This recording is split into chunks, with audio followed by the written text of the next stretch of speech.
حاجی پشتش خیلی خوب بارمون یه لحظه در رو کامل بارمون تیشرت رو در رو شیک بزن تجربه 8 داری در شیک بزن بارمون لباس رو در رو شیک بزن داش حرفی داری؟ داش با دوربین حرفی داری؟ دوستان کی تو آیفون؟ آها فقط پول جنده است خب جنده ها دارن حتی پسرم باشه حالا به جز مادریش بله منم مادر شما ثابت نشده مادر شما ثابت نشده مادرشو ثابت شده بس میگه به جز مادر این من بودم چاقالو می‌بینی بابا اندام خدادادی بارمون بکن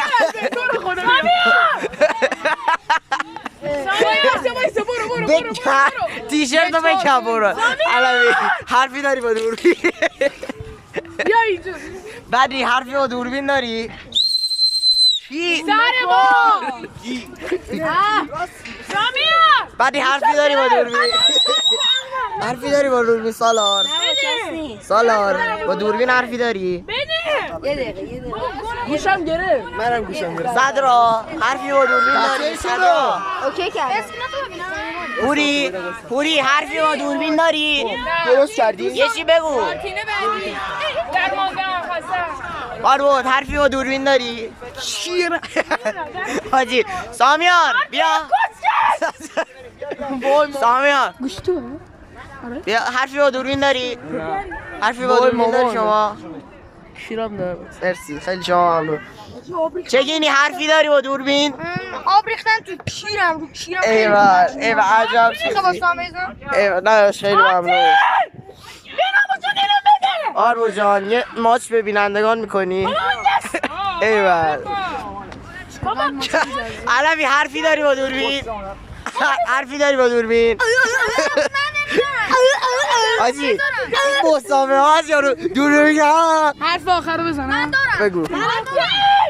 اگه کیری نبود کسی شما هم بگو اگه این نبود بابات نبود شما هم یه حرف آخری داری به دوربین بزنی سلام سامان مجیدی هستم 7 ساله از تهران کلاس هفتم 7 ساله از تهران و کلاس هفتمه من شمولم دادم آقا کیر خلباست 778 شما چی بگو فیلم مردا در خطره برباد آقا بزن حاجی واسه آقا بچه فیلم مردارمون به جنده پولیه نکن آقا گلو بروش حرفی با دوربین داری خفی جان کسر حرفی با دوربین داری این جاقیه حرف آخر این جاقیه داشت 20 روزه ترک کرده حرف آخری با دوربین داری بچه رو برده یه بار حرف آخری با دوربین داری پست آقای خانمی حرف آخری با دوربین داری ایول خدا نگه